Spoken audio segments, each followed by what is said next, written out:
Bien, buenos días. Vamos a iniciar esta clase de hoy y vamos a recordar que la semana pasada iniciamos con neumatología, ¿no? Que tiene que ver con la parte de la teología sistemática que estudia lo que es la actuación del Espíritu Santo, ¿no? Que es una de las características de Dios, o sea, una de las, vamos a decir así, en la Trinidad, conocemos que Dios es Padre, Hijo y Espíritu Santo. Y estamos en este momento vamos a decirlo así, como en la dispensación de la época, del tiempo del Espíritu Santo. No es que antes el Espíritu Santo no haya actuado, sino que este es un tiempo de gracia donde el Espíritu Santo está actuando sobre todas las naciones, trayendo afirmación sobre los creyentes, pero también está trayendo nuevos creyentes, ¿no? Y la semana pasada estuvimos viendo varios aspectos, ¿no? Sobre cuál fue el desarrollo histórico de esta doctrina, de la enseñanza sobre el Espíritu Santo, una pequeña, con la importancia y la relevancia en la teología sistemática del estudio del Espíritu Santo, y el panorama bíblico que damos la semana pasada. Vimos cómo el Espíritu Santo desde el Antiguo Testamento se ve reflejado a lo largo del Antiguo Testamento, y ahora vamos a continuar aquí en el Nuevo Testamento, donde hablamos que en el día de Pentecostés, por ejemplo, en Hechos 2, se ve cómo luego de la promesa de Jesús, una vez que resucitó, habló con sus discípulos, y antes de partir o ascender al cielo, Él les dijo que en un periodo, pasa adelante, hermano, en un periodo no mayor a 40 días, ellos iban a recibir la visitación del Espíritu Santo, ¿no?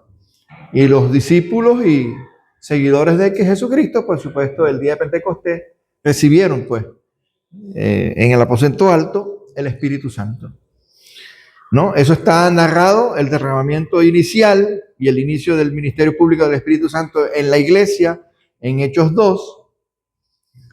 Pero también hay eventos como el bautismo del Espíritu Santo que están reflejados en Hechos 1:5. En Hechos 1:5, en Hechos 2:1-4, en Hechos 10,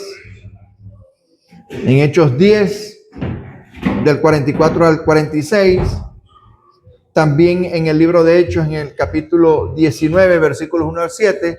En todos estos pasajes hay una referencia a cómo discípulos o creyentes en Jesús recibieron el bautismo del Espíritu Santo. En algunos de estos pasajes, inclusive se demuestra que es por imposición de las manos, porque ya vamos a ver, por ejemplo, déjame ver si tengo aquí a la mano alguno de estos pasajes de Hechos. Buenos días. Pasen.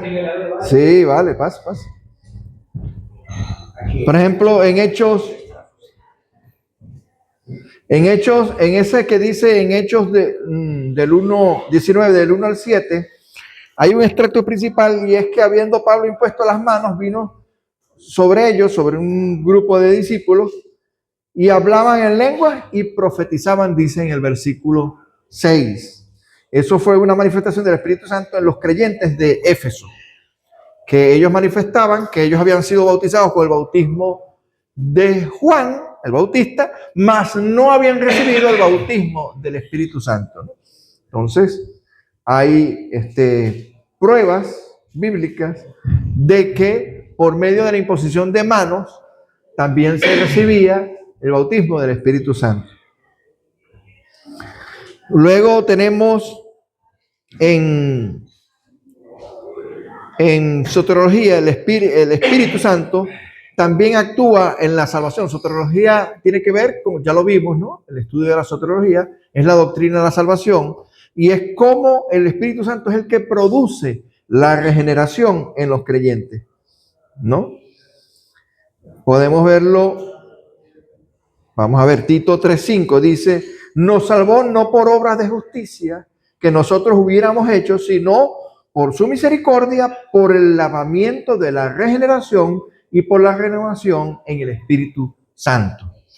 Fíjense que ahí Tito describe que es el Espíritu Santo el que produce la regeneración en el creyente, que no es algo humano, o sea, sino que la fe, tanto la fe como la regeneración, se produce porque el Espíritu Santo actúa en la persona para hacer lo que está en Juan 3, un nuevo nacimiento, lo que describe Jesús a Nicodemo, que era necesario que la persona naciese de nuevo. También podemos leerlo en Juan 1, vamos a leerlo, Juan 1, voy a buscar aquí en la Biblia Juan 1. A mí me gusta mucho este pasaje porque lo describe muy bien Juan allí. Juan, el Evangelio de Juan es un evangelio muy espiritual y dice,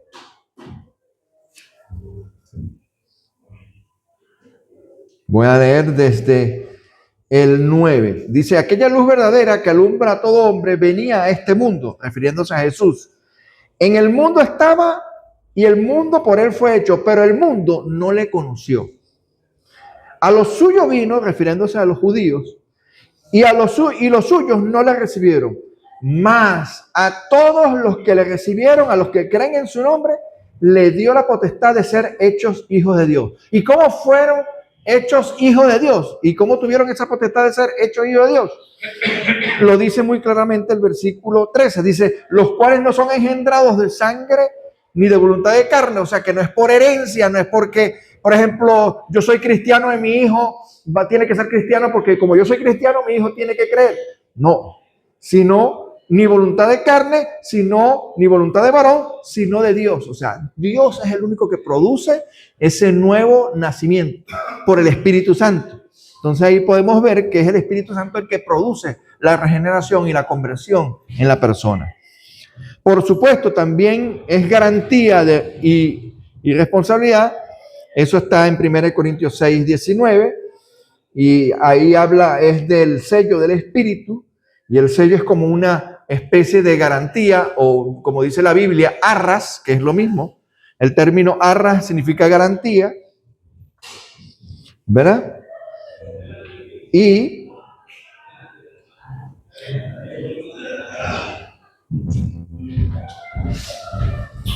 vamos a ver si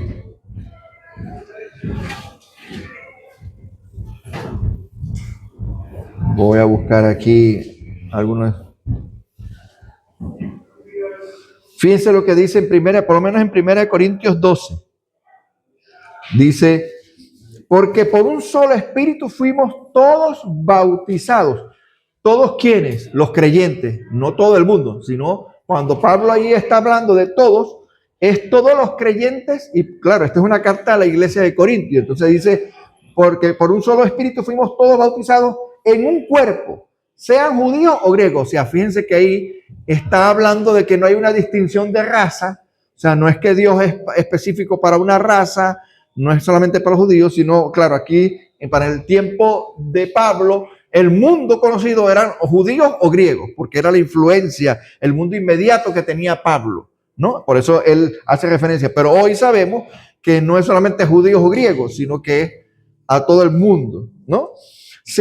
Fíjense que también habla de otra distinción, sean esclavos o libres, o sea, no tiene tampoco que ver la condición humana de que si es esclavo, si es libre, si es amo, si es peón, o sea, no tiene nada que ver.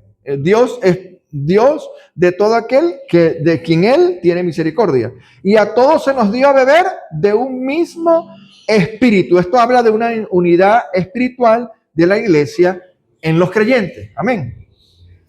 También, por supuesto, el Espíritu es el que da dones y carismas. ¿Dónde está contenido eso?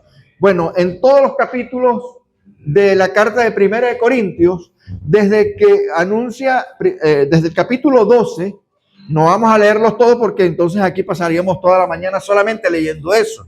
Solamente ustedes, para los que apuntan, para que puedan después detenidamente centrarse, pero allí Pablo describe muy bien un resumen general, cuáles son los dones que imparte el Espíritu, ¿no? Dones de sanidad, habla de dones de hablar en lenguas, dones de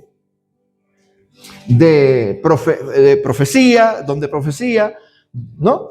Pero lo cierto es que cuando él habla en también en esos capítulos del 12 al 14, Pablo también corrige a la iglesia por el mal uso de los dones. Porque, y eso no es solamente en la época de Corintios, también hoy en día en la iglesia pasa esa situación donde hay un mal uso de los dones, donde, por ejemplo, empiezan a hablar en lenguas y todo el mundo habla en lenguas, pero no hay nadie que interprete, no hay nada, ¿no? O sea, esto es algo que tiene que ministrarse con orden, ¿no? Y lo otro importante que hacía Pablo aquí es que él hablaba de una regulación de esos dones que tienen un propósito, esos dones. ¿Y cuál es el propósito de los dones que Dios da a los creyentes en la iglesia? Es que los hermanos se edifiquen entre ellos mismos, ¿verdad? Porque cada uno de los miembros de la iglesia es como complementario. Pablo hace vamos a decir así, como una parábola, un símil de que, por ejemplo, unos son oídos, otros, o sea, haciendo comparación con un cuerpo, porque la iglesia es el cuerpo de Cristo. Entonces dicen, mira, no todos podemos ser manos, no todos podemos ser oídos, porque cada uno tiene un propósito y una función dentro de la iglesia. Entonces establece de que esos dones tienen un orden y un propósito. ¿Y cuál es el propósito final de los dones? Edificar a la iglesia en unidad, en comunión, los hermanos, ¿no? Entonces, como una regulación y un propósito de los dones. Después está también que el Espíritu Santo manifiesta un fruto en el creyente. Eso está contenido ¿dónde? En Gálatas 5. Vamos dice Gálatas 5, 22 al 23. Dice, mas el fruto del Espíritu es el amor, el gozo, la paz, la paciencia, benignidad, bondad, fe, mansedumbre, templanza. Y dice que contra esas cosas, o sea, quien manifiesta esos frutos, ahí ya no hay ley. O sea, porque se entiende que el creyente está realmente guiado por el Espíritu Santo si manifiesta estas cosas, ¿no? Ahora, esto es un desafío porque ¿cuántos viven? Decimos que somos creyentes y estamos en gozo, estamos en paz, estamos con mansedumbre. A veces todavía tendemos a irarnos, tendemos a molestarnos por situaciones. Hablaba hace rato con José eso, comentábamos antes de iniciar la clase, ¿no? De que, oye, claro, conocemos cuáles son los frutos, pero ¿cuántos vivimos en comunión con Dios para sujetarnos a su espíritu y realmente entonces manifestar estos frutos? Por eso la importancia de no solamente conocer los frutos o tener un conocimiento de la palabra, sino que podamos poner en práctica primero una comunión con el Espíritu Santo de Dios para entonces manifestar estos frutos y no salirnos de esto, porque ahí mismo en Gálatas, así como habla de los frutos del Espíritu, habla de los frutos de la carne, que son contrarios a los frutos del Espíritu, que ahí entonces están los celos, la ira, la rabia, no, una serie de cosas que más bien nos llevan o nos conducen a pecar. Y Dios lo que quiere es que nosotros nos mantengamos más bien en la unción del Espíritu, en la comunión con el Espíritu, para que manifestemos estos frutos. Amén. Después el Espíritu y la palabra, porque el Espíritu obra junto con la palabra. ¿Para qué? Primero porque fue inspiración. O sea, la palabra que tenemos hoy, que es la palabra de Dios, la Biblia, fue inspirada toda por el Espíritu Santo de Dios y fue manifiesta. Sabemos, ya vimos en una clase, hace mucho tiempo atrás, cuando vimos cuál era el canon de la Biblia, por qué esos libros aparecían en la Biblia, porque el origen de por qué estos eran los libros que eran considerados por los expertos los que deberían permanecer en la Biblia, porque se determinó que estos eran los libros que habían sido inspirados por Dios, ya que los hombres de Dios no hablaron por su cuenta, como dice Pablo o Pedro también, sino que fueron inspirados por el Espíritu Santo de Dios y fueron los que escribieron, inspirados por el Espíritu Santo de Dios, lo que hoy tenemos como la palabra de Dios, la Biblia, ¿no? Entonces, el Espíritu y la palabra son un binomio que son importantes para Dios. Además, otra cosa que no está aquí en la presentación, pero que quiero agregar allí, es que tanto el Espíritu como la palabra son los que actúan para producir la regeneración en un nuevo creyente, o sea, el nuevo nacimiento. Es necesario que se aplique la palabra y el Espíritu Santo aplique la palabra sobre la persona que está a punto de renacer, de nacer de nuevo, ¿no? Esos dos elementos tienen que estar presentes para que una persona venga a los pies de Cristo. Lo otro es que la palabra nos mantiene en una enseñanza y en una guía constante. O sea, la palabra de Dios, que es inspirada por Dios y por su Espíritu, es la que es el consejo de Dios a diario. Por eso la importancia de que nosotros leamos la Biblia, que no seamos creyentes solamente de estar oyendo una prédica domingo a domingo para vivir o alimentarnos de Dios, sino que nosotros como creyentes tengamos que alimentarnos diariamente. Y bueno, la Biblia es algo que es de fácil acceso a todos nosotros. ¿Quién no tiene una Biblia? Hoy en día con la tecnología, hasta en el móvil puedes tener la Biblia. O sea que nadie tiene excusa de decir que no tiene la palabra de Dios, y ahí tienes la guía. Lo que nosotros tenemos que tener es un devocional con Dios, estar leyendo a diario su palabra, porque su palabra es de guía para nosotros. Amén. Bien, vamos a seguir. Como dijimos y hablamos en el pasado de la Trinidad, el Espíritu Santo es una parte o una persona de la deidad y tiene unos atributos así como el Padre y como el Hijo. Tiene atributos, vamos a verlo como funciones o operaciones o obras, para que se entienda, ¿no? O sea, el Espíritu Santo tiene unas funciones que hacer y hace, ¿no? No es una mera fuerza como algunas religiones, por ejemplo, como los testigos de Jehová, dicen que simplemente es una fuerza activa de Dios. No, es una persona. ¿Por qué? Porque la misma palabra de Dios dice que el Espíritu Santo se entristece. Y una fuerza activa no se entristece, sino una persona es la que puede entristecerse. Eso manifiesta algo así como sentimientos, pero bueno, es para hacer un símil. Realmente no es que Dios tenga sentimientos comparado con nosotros. Es imagen y semejanza. Nosotros somos imagen y semejanza de Él, pero de alguna manera es que se apaga, se retira el Espíritu Santo cuando nosotros no obramos en la guianza del Espíritu Santo, ¿no? Testimonios bíblicos que lo muestran como persona. Fíjense, como persona, ¿qué hace el Espíritu Santo? Enseña. Como persona, intercede. Dice la misma Escritura que intercede. Tiene voluntad. Puede ser entristecido, como les decía. Puede ser también apagado, como dice la palabra también. ¿Dónde están esos pasajes que mencionan eso? Juan 14, 26, Romanos 8, 26, Primera de Corintios 12, 11 y Efesios 4, 30. En Efesios 4, 30 te habla expresivamente de no contristar el Espíritu Santo. Fíjense, voy a leer Efesios 4:30. Dice, y no contristéis el Espíritu Santo de Dios, con el cual fuiste sellados para el día de la redención. O sea, el Espíritu Santo es una garantía. Cuando hablamos de sello, es algo, fíjense, ¿qué es un sello? Cuando te ponen un sello, cuando tú pones un sello en un documento, ¿tú puedes borrar ese sello? No. Pero pareciera que nosotros, cuando actuamos en contra del Espíritu, quisiéramos borrar ese sello de nosotros. Por eso él dice, Pablo tiene que utilizar ese término y dice, y no contristéis el Espíritu Santo de Dios, con el cual fuiste sellados para el día de la salvación. O sea, más bien permanezcan en él, no lo entristezcan, sino que manténganse en comunión con Dios, porque es lo que nos dejó Dios. Después de Jesús, ¿qué nos ha dejado Dios? El Consolador, el Espíritu Santo de Dios, ¿no? Otros atributos teológicos, ¿no? También son atributos divinos que son compartidos con otras personas de la deidad, que son Jesús o el Padre. ¿Y cuáles son esos? Primero, que es eterno.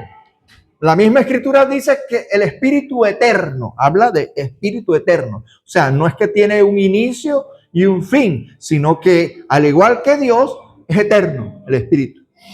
Otra cosa que tiene es omnipresencia, o sea, el espíritu de Dios, y lo podemos ver en Génesis, que el espíritu de Dios se movía sobre la faz de la tierra, o sea, que todo el espíritu de Dios tiene dominio de todo lo que acontece sobre la tierra, ¿no? Y también tiene omnisciencia. ¿Qué significa eso? Que lo conoce todo, inclusive antes de que ejecutemos nuestros hechos. ¿Qué quiere decir eso? Que no es que conoce lo que vamos a hacer, sino que conoce aún hasta nuestros pensamientos, aunque no se hayan ejecutado en obras. ¿Se entiende eso? Hasta ese punto es la omnisciencia. O sea, para que entendamos cuál es la magnitud del conocimiento de Dios y, por supuesto, del Espíritu. Ahí comparte roles con el Padre, ¿no? Son roles específicos, pero ahora, el Espíritu Santo, que es el que se manifiesta hoy en la iglesia y en los creyentes hoy, es el que hace consolación, es el que consuela, es el que guía, pero sobre todo es el que santifica. Entre tanto, el Espíritu de Dios esté con nosotros, está santificando al creyente. Es el que da los dones, como hablamos antes. O sea, nosotros recibimos los dones de parte de Dios, fue por el Espíritu Santo. Si usted tiene don de discernimiento, es porque no es porque usted es brillante, sino porque Dios le dio por el Espíritu Santo ese don de discernimiento. Si usted habla en lenguas, es porque Dios le dio ese don, y no siempre los dones son comunes a todos los creyentes. Algunos creyentes manifiestan unos dones, otros creyentes manifiestan, y tampoco es que un creyente tiene un solo don y no tiene más. Sino que a veces en un mismo creyente se manifiestan varios dones. Por ejemplo, el don, lo que pasa es que siempre son los más conocidos, los más llamativos, el don de lengua, el don de discernimiento, el don profético, pero también está el don de misericordia, el don de servicio, ¿no? Que son dones dados, o sea, nadie sirve a Dios si no es el Espíritu de Dios que le impulsa a servir, ¿no? ¿Está viendo? Entonces son dones que son dados por el Espíritu y tienen esos roles específicos. Por supuesto, Él es el que da vida nueva en Cristo. O sea, por eso es que hay gente, lamentable decir esto, pero a veces hay gente dentro de las iglesias que ven el don divino actuar, ven todo, están asistiendo, mas no conocen al Espíritu porque no está morando en ellos. De eso, y eso lo hemos hablado ya en algunas otras clases anteriores, habla Hebreos 6, cuando dice que algunos disfrutaron del don divino. Sí, disfrutaron del don divino porque vinieron a una iglesia, vieron las manifestaciones de Dios, quizás vieron a alguien hablando en lengua, vieron a otro manifestando misericordia o servicio. O sea, ven actuar el Espíritu Santo de Dios en la iglesia, pero ellos son ajenos a la actuación del Espíritu en ellos mismos. ¿Por qué? Porque no han sido regenerados, aun cuando están viendo. Por eso la Escritura dice que Jesús en una ocasión le dijo a los fariseos: a vosotros os parece, hablando sobre las Escrituras, que en ella hayáis vida eterna. ¿Recuerdan ese pasaje? Cuando Jesús le dice a los fariseos: ustedes leen la Escritura porque a ustedes les parece, o sea, les parece, oye, aquí hay algo poderoso, aquí hay algo. Claro, es que tú le lees, por decirle a una persona secular que no sea cristiana, le lees un proverbio, y una persona que no esté convertida o regenerada, cuando escucha un proverbio, puede inclusive estimar eso como vamos a decirlo, como un texto de sabiduría. Y dice: oye, de verdad que eso tiene una persona incrédula. Estoy hablando de una persona incrédula. Tú le lees un proverbio y quizás lo evalúa como algo de sabiduría, mas no tiene el espíritu para recibir el gozo que produce en nosotros, más bien la palabra de Dios. No sé si me hago entender aquí. ¿Se entiende esto que estoy tratando? Entonces es eso, ¿no? Él es el que da, es el dador de los dones, pero también es el que da la vida espiritual del creyente. Y hay personas que no son creyentes, que a veces escuchan la palabra, leen la palabra, pero no tienen la iluminación ni la revelación de la palabra. Ahí está la diferencia. Se puede entender eso, ¿no? Bien, obras y ministerios del Espíritu. Están divididas en obras hacia la creación, en la historia, y bueno, estos son términos más bien teológicos, ¿no? Dice ad extra, ad intra, o sea, hacia afuera y hacia adentro. Hacia afuera porque, ¿qué pasa? El Espíritu de Dios fue el que puso orden en la tierra, hizo cosas. Dios por medio del Espíritu creó los animales, crearon las plantas, ¿no? Esas son obras que fueron externas, vamos a decirlo así. Pero también hay una obra interna que es la que ejecuta el Espíritu Santo, que produce a lo interno de cada uno de los que creen. ¿Se entiende eso?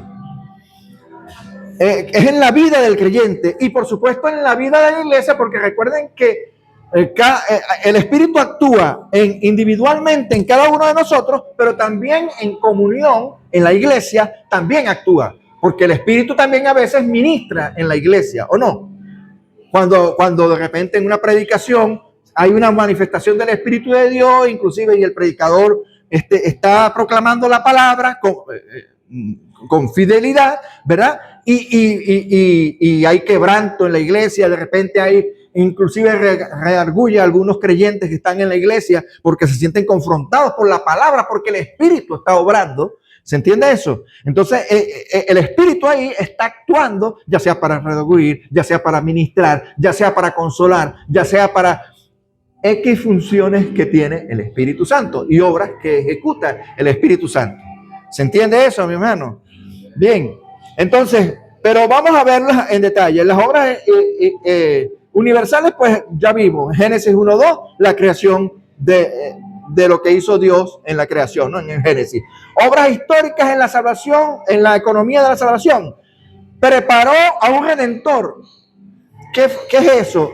Está hablando que a lo largo de la historia Dios vino hablando por medio de profetas anunciando que venía un Salvador, que era él mismo, en la persona del Hijo, ¿no? Que él iba a proporcionar una salvación, porque en principio esos sacrificios que Dios le indicó a Moisés en el monte para que el pueblo de Israel ejecutara esos sacrificios, eso simplemente era una imagen de lo que iba a venir. Pero no era lo definitivo. O sea, el sacrificio de animales no traía un perdón o cubrían los creyentes en el pueblo de Israel en ese tiempo con los sacrificios de animales, pero no podía perdonar eternamente a las personas, sino que era como un pacto temporal, simplemente de momento. Año a año tenían que estar los sacerdotes haciendo sacrificio y sacrificio, pero eso era simplemente una imagen de alguien que sí venía a traer una salvación definitiva y una cobertura en su sangre definitiva, ¿no? Y era el Cordero de Dios que quita el pecado del mundo. Entonces era una preparación del Redentor y un testimonio por medio de profetas y de Cristo de que estaba anunciando que venía una salvación. Fíjense, para que yo la semana pasada les decía, a algunos de ustedes quizás estaban presentes, por eso es que yo digo que nosotros estamos en el mejor tiempo, porque ya la salvación fue proporcionada. En los tiempos del Antiguo Testamento la salvación definitiva no había sido proporcionada, pero ahora, hoy, nosotros gozamos del privilegio de que ya la salvación fue proporcionada. Ya Dios se manifestó en hombre, vino y pagó por nuestros pecados, gloria a Dios, aleluya, y tenemos ya la salvación ahí dispuesta, el plan de Dios ya dispuesto. Luego, después están las obras en el proceso de la salvación. Podemos verlo. Primero, ¿qué hace el Espíritu de Dios? Regenera, nuevo nacimiento. Juan 3. Segundo, convicción de pecado. Eso también. Ojo, no es que estos son unas etapas, se clasifica así teológicamente, pero todos estos sucesos que estoy diciendo se suceden en un instante.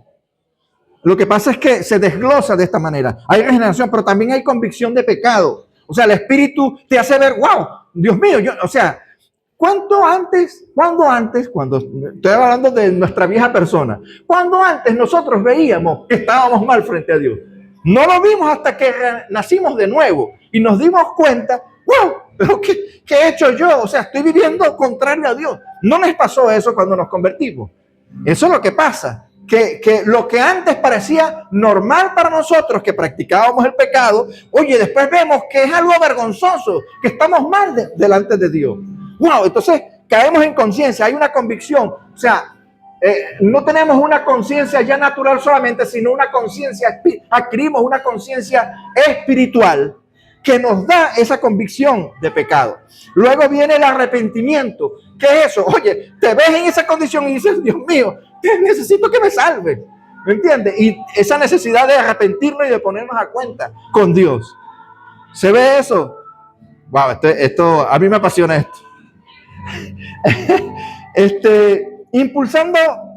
Impulsado por la gracia del Espíritu. Luego está la justificación. ¿Qué es eso? Que como hemos sido ahora sellados por el Espíritu de Dios, dice la Escritura, yo voy a parafrasear, que nosotros éramos reos de muerte, pero ahora que hemos sido justificados, hemos sido, delante del tribunal de Dios, hemos sido declarados inocentes. Ojo, los pecados los cometiste, los delitos los cometiste, pero por la obra del Hijo de Dios te han sido borrados tus delitos. Y el juez supremo ha dicho, es inocente, por medio de la intercesión de mi Hijo, Jesucristo. Aleluya. ¿Se ve eso? Bueno, eso es la justificación. Estoy explicándolo de manera coloquial para que se entienda, mi hermano. Pero esto tiene una profundidad teológica, todo esto, ¿no? También produce una santificación progresiva. ¿Qué significa eso? Desde el momento en que nos convertimos hasta el momento en que partamos con el Señor, ya sea que moramos o que seamos arrebatados, continuamente a lo largo de la vida del creyente estamos constantemente, el Espíritu está santificándonos. ¿Por qué? Porque Pablo habla de que en Romanos 7, oye, que hacemos lo que no queremos hacer. Eso hacemos. O sea, está esa contradicción todavía. ¿Por qué? Porque esta carne está muerta. Y esta carne nos quiere llevar siempre la contraria hacia Dios. Pero el Espíritu, por eso es que tenemos que someternos al Espíritu y buscar los frutos del Espíritu y buscar la comunión con Dios, es el único que nos lleva nuevamente a la conciencia y a retomar las cosas de Dios, ¿no? Entonces, esa santificación se está produciendo, hay una lucha, yo no le estoy diciendo que no van a tener lucha, mentira, dice la Escritura en Juan, una de las cartas de Juan, que el que dice que no peca, hace mentiroso a Dios. ¿Qué quiere decir eso? No es que nos convertimos y no vamos a pecar más. El que dice eso como creyente está mal teológicamente y no tiene verdaderamente conocimiento de lo que es la palabra de Dios. Vamos a equivocarnos de aquí antes de morir, en lo que nos queda de vida, o ya sea porque el Señor nos va a arrebatar o porque vamos a morir, siempre vamos a estar cometiendo pecados. ¿Qué pasa? Que ahora tenemos a un juez que es fiel y justo para perdonar los pecados, como dice Juan, y nosotros nos ponemos a cuenta con Dios y por supuesto el Espíritu Santo nos santifica. Amén. ¿Se entiende eso? Y por supuesto hay algo que aún nos falta, que aunque tenemos de una manera parcial, pero esto se va a cumplir, es cuando partamos con el Señor, es la glorificación en el futuro. En el futuro el Espíritu es como una garantía, lo que les he dicho. Por eso Pablo habla de las arras del Espíritu. La garantía de que nosotros tenemos un futuro con Dios es que estamos sellados con el Espíritu Santo de Dios. Amén. Déjame ver el tiempo, porque me he emocionado aquí, pero tengo que controlar el tiempo. 11:30, 11:15. Bueno, vamos a darle 5 minutos más y lo dejaremos hasta aquí y seguiremos la semana que viene si nos falta algo más por ver. Seguimos. Obras sacramentales o eclesiales. Cuando dice eclesiales ya vemos que son obras que hacen la iglesia. Iglesia, ¿no? Los términos, ¿no? El bautismo en el Espíritu, ya hablamos de eso anteriormente, se entiende de modos variados. ¿Por qué? Porque hay controversias con respecto a esto. Vamos a decirlo así, hay algunas congregaciones cristianas que creen que los dones han cesado, que los dones fueron manifiestos solamente para el primer siglo, cuando estaban los apóstoles y los primeros creyentes, pero que hoy hay dones, no todos, sino que algunos, por ejemplo, el don de lenguas, el don de sanidad, dicen que esos dones cesaron. Entonces, se habla teológicamente de que hay algunos que son cesacionistas o continuistas. Hay dos corrientes dentro de la iglesia cristiana. Ojo, por eso no deberíamos dividirnos. Si usted consigue algún hermano que no cree que hoy Dios puede sanar, respételo. Yo creo que Dios aún hoy puede sanar. Esta es mi opinión, Es mi opinión. Nosotros los que vivimos y experimentamos esas cosas podemos decirlo, porque recuerden lo que hablamos contra la blasfemia del Espíritu Santo, que cuando Jesús sanó a una persona, le atribuyeron que él sanaba por Belcebú, y Satanás no va a sanar. Hace prodigios mentirosos, sí, Satanás y el anticristo los va a hacer, prodigios mentirosos, pero la verdadera sanidad, yo creo que Dios todavía hoy por su espíritu hoy sigue sanando, es según su voluntad. No es que siempre que oremos por alguien va a sanar, ojo, en eso tenemos que tener conciencia, sino que si nosotros oramos por un enfermo y esta persona es sanada, es porque, no porque oraste, orar es tu deber, sino porque dentro de la voluntad de Dios estaba que sí, ese era el día para sanar y de que el Espíritu obrara para sanar a esa persona. Si no sanó, gloria a Dios, igual, seguimos igual. Pero entonces quiero que entiendan estas cosas, ¿no? Se entiende de modos variados y hay controversia en la iglesia. Porque hay algunos hermanos, no sabría cómo decirles, yo por eso es que no me gusta clasificarme, porque yo no puedo decir que soy pentecostal, ni soy bautista, ni soy, metodista, no sé, luterano. Hay muchas corrientes dentro de la iglesia cristiana y cada una de estas corrientes pues creen algunas cosas y otras no las creen. Yo soy más abierto por eso no quiero clasificarme teológicamente, porque la Biblia, yo simplemente sigo la Biblia y según lo que yo he vivido por mi experiencia con Dios. Amén. Y yo sé que, Dios sana. Amén. Igual que Dios hoy por hoy todavía libera. No solamente Jesús o los apóstoles echaron fuera demonios, sino que hoy por hoy todavía una persona bajo la unción de Dios puede liberar a otro. Pero no es que esta persona tiene el poder, sino es el Espíritu de Dios que está en el creyente, el que puede traer libertad a otra persona por medio de la predicación de la palabra. Entonces, son cosas, eventos, situaciones que están vinculados, ahora bíblicamente vinculados a la incorporación a Cristo. Nunca debemos desenfocarnos con respecto a eso. Otra cosa, la llenura o el llenamiento, aquí pone eso, es una experiencia repetible que capacita para el servicio. ¿Qué significa esto? Que necesitamos de la llenura del Espíritu de Dios para servir a Dios en la iglesia. Porque a veces las personas se retraen y usted ve que los pastores están siempre invitando a la iglesia, a los creyentes? Oye, yo sé que, ¿cuántas veces hemos oído a Pedro en sus predicaciones, sobre todo? Pues Pedro sé que tiene una preocupación cierta por estas cosas, de que la iglesia no depende de un pastor, depende de todos sus miembros.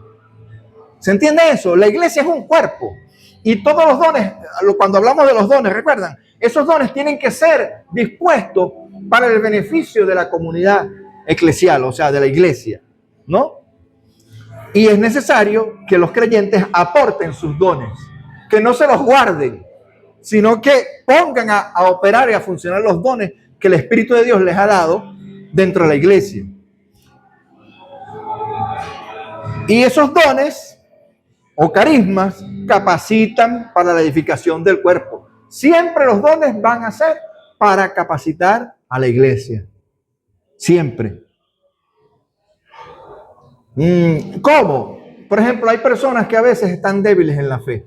Son creyentes, pero están débiles en la fe. Y es necesaria la manifestación de un don en la iglesia para que la fe de esta persona o de este creyente sea fortalecido. Estoy poniendo un ejemplo, ¿no? Entonces ahí está, por eso 1 Corintios 12, que dice Pablo allí, habla solo de los dones, les recomiendo que se lean esos capítulos, el 12, el 13. ¿Qué pasa? Que Pablo concluye en el 13 diciendo que el primordial es el amor.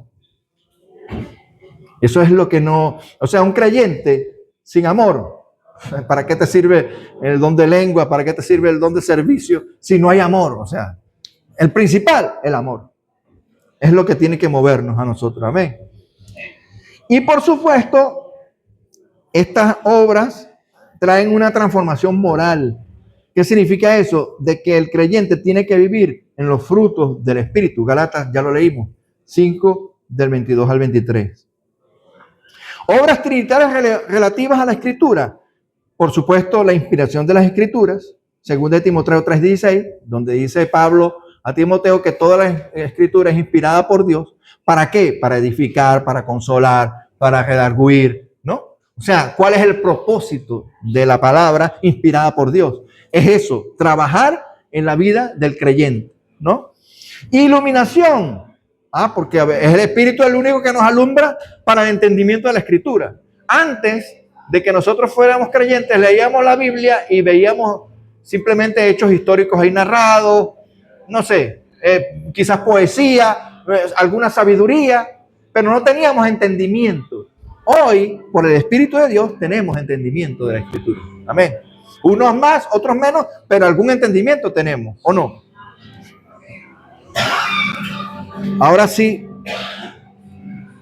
voy a dejarlo hasta aquí. Creo que nos quedan, vamos a ver,